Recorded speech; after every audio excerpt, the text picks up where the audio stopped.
স্ক্রিনে তোমরা যে ছবিটা দেখতে পাচ্ছ এই ছবিটা একটা আপু আমার দোকানে এসেই অর্ডার করে, একদম সেম ওইরকম বানিয়ে দিতে হবে।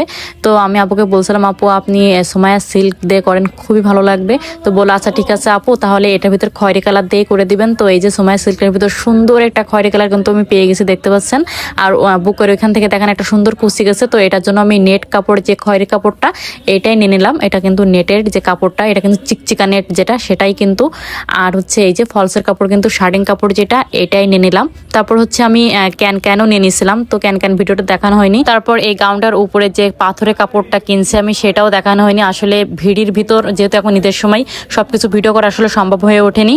তো আলহামদুলিল্লাহ আমি যে অনলাইনে যে অর্ডারগুলো আমি নিয়েছিলাম সেগুলো কিন্তু তুলেইতে আমি সক্ষম হয়েছি। সময় মতো কিন্তু সবাই হাতে পেয়ে যাবে ইনশাল্লাহ। আর এখন যে কাজগুলো আমি করতেছি এইগুলো হচ্ছে আমার এখানকার অর্ডার। তো এইগুলো নিয়ে আমার কোনো টেনশন নাই, যেহেতু এখানকার অর্ডার। আমি ঈদের আগের দিন করলেও আমার কোনো সমস্যা নেই, যেহেতু মানে কুরিয়ার কোনো ঝামেলা নাই। আর দোকানের ভিতর আমার আসলে কাজ করা একদম মানে সম্ভব হয়ে উঠতেছে না, কারণ এখানে কাজ করতে গেলে কাস্টমাররা এসে অতিরিক্ত কথা বলে ফোর্স করে অর্ডার নেওয়ার জন্য, যার কারণে আমার বেশি সময় নষ্ট হয়ে যায়। অনেক দূর দূর থেকে অনেক লোক আসে আমার সাথে দেখা করার জন্য, মানে তারা শুধু আমার কাজ দেখতে আসে, অর্ডার দিতে আসে এবং আমার সাথে একটু ভালো মন্দ কথা বলতে আসে। এইগুলো আসলে ভালোবাসা। এই ভালোবাসা অর্জন করতে আমাকে অনেক কষ্ট করতে হয়েছে। আজকে আল্লাহ তারই সুফল আমাকে দেখাচ্ছে। আমি আমার এই কাজকে আমার মনে এমন ভাবে ধারণ করেছি যে শয়নের স্বপ্নে সারাক্ষণ আমি শুধু এই ড্রেস নিয়েই কল্পনা করতে থাকি।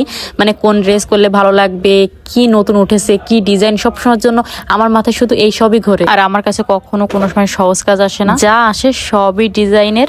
আরো বাচ্চাদের কোনো কিছু করতে গেলে ব্যান্ড বানাই দিতে হবে, ওড়না বানাই দিতে হবে, মানে বিভিন্ন রকমের আবদার থাকে। সবকিছু শেষে যখন আপনাদের ভালো ভালো কমেন্টস পাই, ভালো ভালো মেসেজ পাই, রিভিউ পাই, আমার সব কষ্ট এক নিমিষেই দূর হয়ে যায়। এখন আমি এই যে বাচ্চাটা ড্রেস বানাচ্ছি তার এই যে মাথার ব্যান্ড তৈরি করছি, দেখতে পাচ্ছেন।